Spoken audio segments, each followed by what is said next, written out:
بسم اللہ الرحمن الرحیم. بہت دنوں کے بعد آپ لوگوں سے ملاقات ہو رہی ہے. بس کچھ سفری مصروفیات اور پھر اپنے پروفیشن کے حساب سے جو کووڈ کے مسئلے مسائل ہیں امریکہ میں اس میں مصروف رہا. اور پی ایس ایل پہ بھی بات ہوئی. پی ایس ایل کے دوران میں کراچی میں موجود تھا. آج کی ویڈیو بہت اہم ویڈیو ہے کیونکہ آج دو بڑے اہم موضوعات پہ آپ سے گفتگو ہوگی.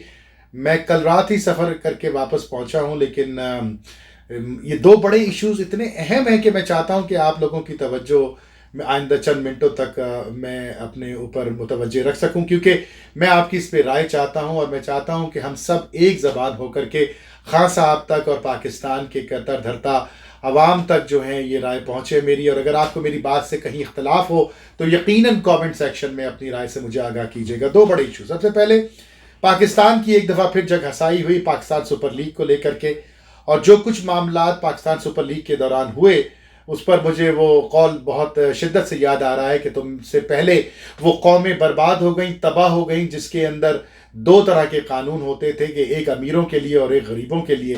اور یہی کچھ ہم نے پاکستان سپر لیگ کے دوران دیکھا کہ ارباب اختیار تو بایو سیکیور ببل کی دھجیاں اڑاتے پھر رہے تھے اور چند کھلاڑیوں کو بایو سیکیور ببل کے اندر بند کر کے رکھا ہوا تھا. وہ ہوٹل کے جس کے اندر کھلاڑیوں کو قید کر رکھا تھا اسی ہوٹل میں شادیاں بھی ہو رہی تھیں, کمپنیز کی میٹنگز بھی ہو رہی تھیں, اسٹاف بھی آ جا رہا تھا, لوگ بھی آ جا رہے تھے, پی سی بی والے بھی آ جا رہے تھے اور اسی ہوٹل میں کھلاڑی بھی بیٹھے تھے. پھر اس کے بعد وہ جو مالکان تھے ٹیم کے, آفیشلز تھے پی سی بی کے, لوگ اٹھنے بیٹھنے والے تھے, ان کو کھلی آزادی تھی کہ جب چاہے وہ ببل کو توڑ کر کے اپنی مرضی رچا سکے کیونکہ ان کی جیبیں بھاری تھی, ان کے بینک اکاؤنٹس بہت ہیوی ہیں, ان کے تعلقات بہت اچھے ہیں. تو یہی مسئلہ رہا. پاکستان کی عزت جو پچھلے 73 برسوں سے اس ارباب اختیار نے اپنے جوتے کی نوک پہ رکھی ہوئی ہے, وہی عزت کی دھجیاں ایک دفعہ پھر ہمیں پچھلے چند دنوں کے دوران نام نے بایو سیکیور ماحول میں کو توڑتے ہوئے یہ تمام ارباب اختیار نظر آئے. اور اس کے نتیجے میں کیا ہوا کہ پوری دنیا کے سامنے جگ ہسائی ہوئی. ایک طرف تو ڈیل اسٹین یہ بیان دیتے ہیں کہ پی ایس ایل دنیا کی بہترین لیگ ہے اور آئی پی ایل صرف پیسہ لیگ ہے, اور دوسرے ہی دن پتہ چلتا ہے کہ پی ایس ایل کو ہمارے ہی نظر کھا گئی, پی ایس ایل کو ہمارے ہی ارباب اختیار کھا گئے, پی ایس ایل کو ہمارا ہی سسٹم کھا گیا اور مسکرا کر کے ٹیلی ویژن پہ بیٹھ کے اپنی ناکامی کو تسلیم کر کے استعفیٰ دینے کے بجائے کھلاڑیوں کو گھروں کو روانہ کر دیا گیا.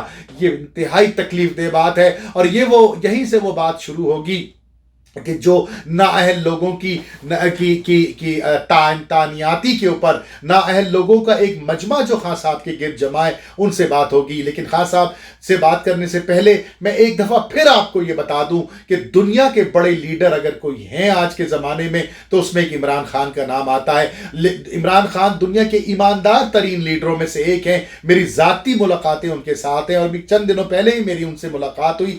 بڑا صاف ویژن لے کے گھر سے نکلے ہیں, وہ بہت ایمانداری سے ملک کی خدمت کرنے نکلے. لیکن افسوس تو اس بات کا ہے کہ صرف ایمانداری سے ملک نہیں چلا کرتے. یہ بات ہم پچھلے 2.5 سالوں سے خان صاحب تک پہنچانا چاہ رہے ہیں, مختلف چینلز کے ذریعے, آپ لوگوں کے ذریعے, مختلف اخبارات کے ذریعے, مختلف واقعات کی روشنی میں خان صاحب تک ہم یہ اپنا پیغام پہنچانا چاہ رہے ہیں کہ خالی ایمانداری سے ملک نہیں چلا کرتے. اپنے ارد گرد ذرا نظریں دوڑائیے. آپ کی حالیہ جو معاملات ہوئے سینٹ کے الیکشن میں اور جس طرح اپنے قوم سے خطاب کیا اور جتنی پریشانی سے آپ گزر رہے ہیں وہ اچھی طرح سے مجھے یاد آتا ہے وہ شعر کہ کھا کے جو تیر دیکھا کمی گاہ کی طرف, اپنے ہی دوستوں سے ملاقات ہو گئی. جن لوگوں کو آپ اپنا رائٹ ہینڈ اور لیفٹ ہینڈ بنا کے چل رہے تھے خان صاحب, ان کو تو یہ نہیں پتا کہ بیلٹ پیپر پہ سائن کہاں کرنی ہے.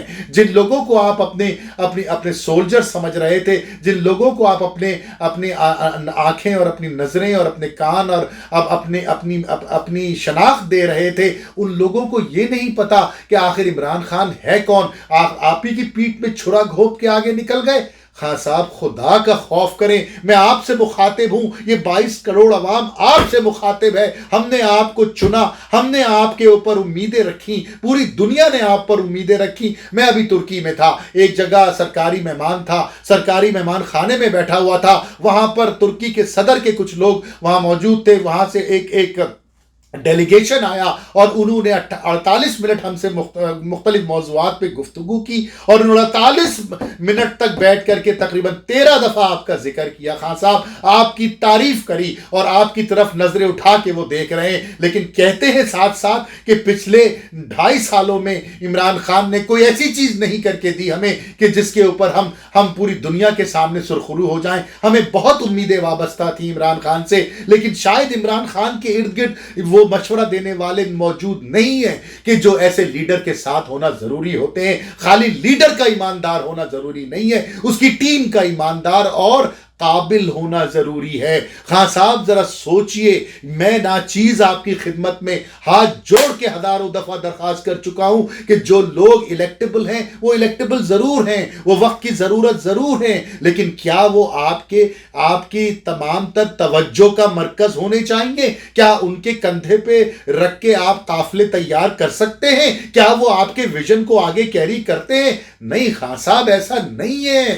آپ دیکھ لیجئے، چاہے ڈسکا ہو، چاہے سینٹ کا الیکشن ہو، چاہے حکومتی معاملات ہوں، چاہے کراچی کے معاملات ہوں، کسی ایک جگہ تو خان صاحب آپ اس قوم کو بتاتے کہ آپ نہ صرف ایماندار ہیں بلکہ آپ حکومت کرنے کے بھی اہل ہیں۔ میرا دل کہتا ہے کہ آپ اہل ہیں، لیکن آپ کے ارد گرد لوگوں کا جو مجمع ہے وہ آپ کی ٹانگیں کھینچ رہا ہے۔ خان صاحب آپ کو ناکام ہوتے دیکھنا چاہ رہا ہے، اور آج وہ لوگ جن لوگوں نے اپنی تجوریاں نہیں، خان صاحب انہوں نے اپنی قبروں کو کروڑوں اربوں روپے سے بھر لیا اور ابھی تک ان کی حوث پوری نہیں ہوئی، وہ کہتے ہیں کہ استعفیٰ دو، وہ کہتے ہیں کہ الیکشن کراؤ۔ خان صاحب ان کی شکلیں دیکھیں، ان کے کردار دیکھیں، اس کے بعد اپنی شکل آئینے میں دیکھیں، اپنے چہرے پہ خدا کا خوف دیکھیں، اس کے باوجود آپ اپنی ٹیم کو ٹھیک نہیں کرتے، آپ اپنے ارد گرد لوگوں کو ٹھیک نہیں کرتے، آپ اپنے قبلے درست نہیں کرتے۔ کراچی نے درجن بھر سیٹیں آپ کو دی، آپ نے اب 96 گھنٹے نہیں گزارے 3 سال کے دوران کراچی میں، ٹوٹل 96 گھنٹے۔ کراچی میں سرکاری ٹرانسپورٹ نام کی چیز نہیں ہے، کراچی میں پانی نہیں ملتا لوگوں کو، آئے دن لوگ دھکے کھاتے ہیں، درجنوں لوگ سرکاری ہسپتال کے باہر دم توڑتے ہیں۔ آپ کے کانوں پہ جو نہیں رینگتی خان صاحب، کیونکہ کراچی کسی پیپلز پارٹی کی حکومت ہے۔ آپ اپنے اختیارات استعمال کرتے ہوئے گھبراتے ہیں، آپ ڈرتے ہیں۔ خان صاحب آگے بڑھئے، خدا کے واسطے آپ اس قوم کی آخری امید ہیں، آپ ہی سے امید ہے اللہ کے بعد۔ آپ خدا کے واسطے اپنے ہاتھ مضبوط کیجئے، جس طرح سے بھی ہو، جو بھی طریقہ ہو، اس قوم کو آپ سے ہی امید ہے۔ خان صاحب اب آپ ووٹ آف نو کانفیڈنس جیت جائیں گے، آپ ایک دفعہ پھر وزیر اعظم ہوں گے، کیونکہ یہ ملک کا نہیں، یہ میرے اللہ کا فیصلہ ہے کہ آپ جیسے ایماندار شخص کو اس تخت پہ بٹھانا ہے۔ لیکن خدا را اپنے ارد گرد 4-6 ایماندار لوگ رکھ لیجئے۔ میں نہیں کہتا کہ 70 لوگوں کی 80 لوگوں کی جو فوج آپ نے جمع کی ہے وہ سب آپ جیسے ہونے چاہیں گے، لیکن 4-6 تو ہوں خان صاحب جو آپ کی شناخت ہو، آپ کی طرح اللہ سے ڈرتے ہوں، جو عوام کا درد رکھتے ہوں۔ آپ آئے دن ان بلیک میلرز کے ہاتھوں بلیک میل ہوتے ہیں، آپ ان نام نہاد اپوزیشن لیڈروں کے ہاتھوں بلیک میل ہوتے ہیں۔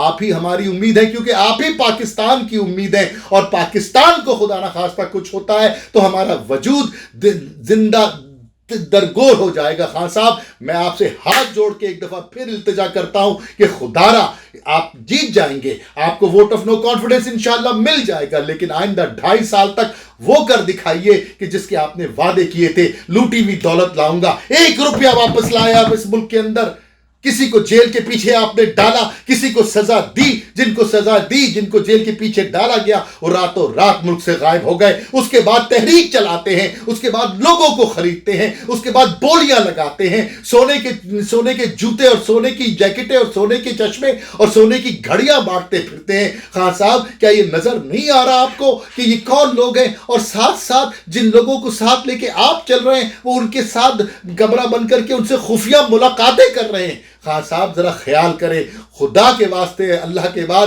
اس قوم کو آپ سے ہی امید ہے۔ میں ایک دفعہ پھر بتا دوں کہ ترکی کی بحالیہ میرے دورے کے دوران ترکی کے صدر کا وفد نے صاف مجھ سے کہا کہ ہمیں عمران خان سے بے پناہ امیدیں تھی، لیکن ابھی تک کوئی چیز آگے نہیں بڑھ پائی۔ ہم امید کرتے ہیں کہ آئندہ 2.5 سالوں میں عمران خان اپنے وعدے پورے کریں گے، وہ جو انہوں نے امت مسلمہ سے کیے ہیں، وہ جو انہوں نے اپنے اللہ سے کیے ہیں۔ ہماری دعائیں آپ کے ساتھ ہیں، وقت بہت تیزی سے گزر رہا ہے، آئیے ہم آپ کے ہاتھ مضبوط کرتے ہیں. ہم آپ کے ساتھ ہیں, اللہ آپ کے ساتھ ہے, یہ قوم آپ کے ساتھ ہے. خدا کے واسطے ہمت سے کام لیجئے, صحیح لوگوں کو چنیے, صحیح فیصلے کیجئے. ڈریں تو صرف اپنے اللہ سے ڈریں, کیونکہ جان اسی کو دینی ہے. اللہ ہی کے ہاتھ میں ہماری جان ہے, اللہ ہی کو کی طرف ہمیں پلٹ کے جانا ہے. اپنا بہت خیال رکھیے. اب پاکستان زندہ باد.